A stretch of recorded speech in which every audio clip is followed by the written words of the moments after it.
With both the Warriors and Pelicans missing crucial starters, Golden State started out extremely slow before Steve Kerr looked down his bench for support.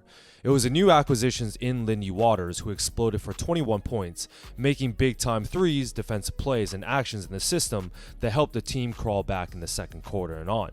Let's break down his game.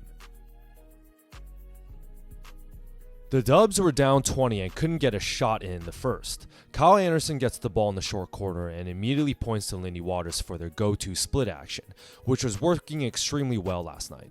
This action works brilliantly against defensive coverages that do not switch off ball. So with the threat of a shooter in Buddy Hield coming around the first pick, Waters' man in Hawkins tries to jump ahead of the play by switching since he sees Jose Alvarado just a little too far behind.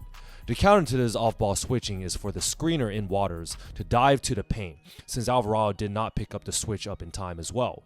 This should be Zion Williamson's rotation as the weak side low man, but he somewhat has to have his eyes on Kuminga on the weak side wing. Great pass by Anderson for the uncontested layup. Zion was having a feast last night, especially in the first quarter. With a smaller Kuminga guarding him here, you want to more or less play his strong left hand, and you can see Waters in clear help position one pass away in order to clog up the lane. Zion tries to rip through, but credit Kuminga for not committing the foul here, creating a loose ball that Waters fortunately picks up.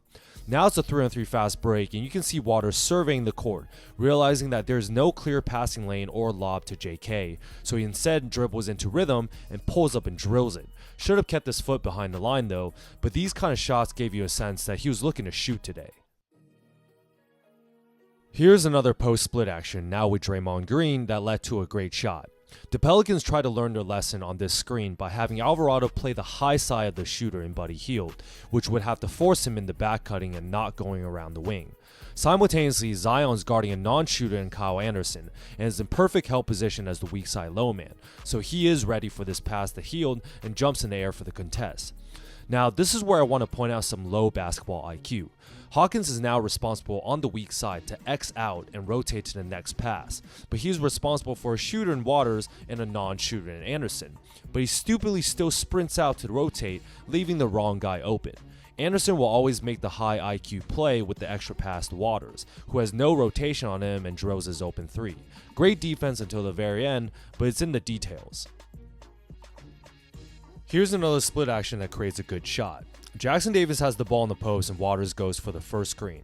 I want to mention Draymond's high IQ here. He knows he's not a threat to shoot or finish at the rim really, and that Herb Jones smartly calls for the initial off-ball switch. So when Green wasn't expecting this pass, he immediately knows that the next action is a familiar handoff to a shooter like a Splash Brother. Herb Jones falls asleep here for just a half second. This Draymond handoff to Waters acts as a down screen as well. Here he creates a high quality look catch and shoot. Let's talk some defense. Brandon Ingram and Zion Williamson were the only two doing damage on the New Orleans side. On this super high two-man game, you can see Waters try to fight over the pick, but Draymond jumps out to trap, forcing Ingram to make a quick decision and instead falters under pressure. Green gets a hand on the ball to create a steal and is off to the running for Waters, who is able to sneakily decelerate into a clean Euro step reverse layup. You can still sense how important Draymond is to this team with his passing. On an out-of-bounds play, Dre's got the ball to make a decision looking on the weak side, where Waters is setting a back pick on the inbounder and Moody. New Orleans decides to switch this, but now you're leaving Zion on a shooter and he's just not used to sprinting and chasing around screens. He loses attention for a half second, giving Waters the opportunity to curl around the down screen set by TJD. Zion tries to recover by somewhat cheating the screen, but Draymond delivers a perfect pass to Waters for another open catch and shoot.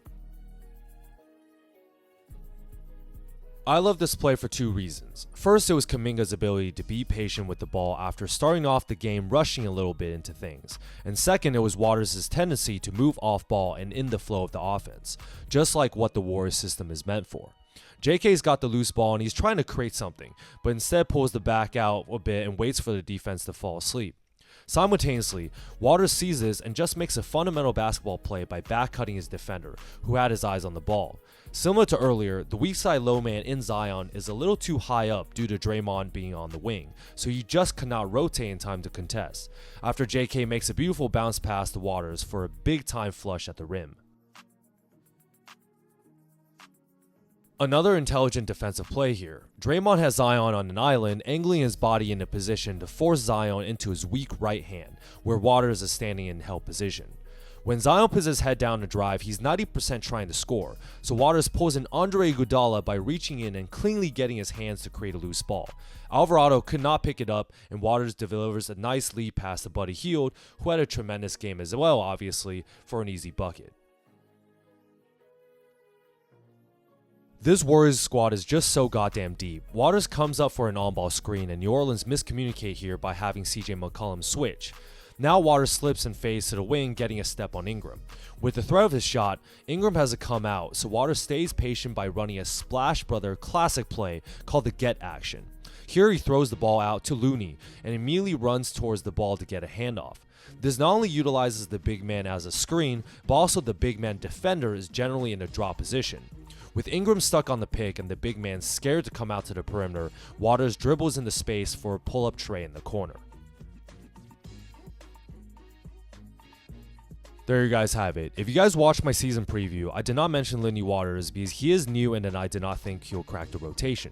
It took just 3 games for me to eat my words, as it clearly seems Steve Kerr has found a gem and potentially another rotational player at the guard position in Waters, with Steph Curry being out. Waters was stuck in a deep OKC rotation. In his first real Warriors game, he showed the fans he's capable of making threes at an efficient way, play within the flow of the offense, and even have fundamental defensive IQ. Waters knew exactly when to back cut, when to set screens, and when to pass to the open man. He even has a little bounce in him. This is definitely a good problem to have, as we know the depth chart at the guard spot is pretty intense, but in the meantime with injuries, we'll need everyone on deck to keep the strength in numbers. I was extremely surprised by this performance, but I'm excited to see what he can continue to bring to the table. Now on to a back-to-back against the Pelicans again. So if you guys like this breakdown, like and subscribe to see more.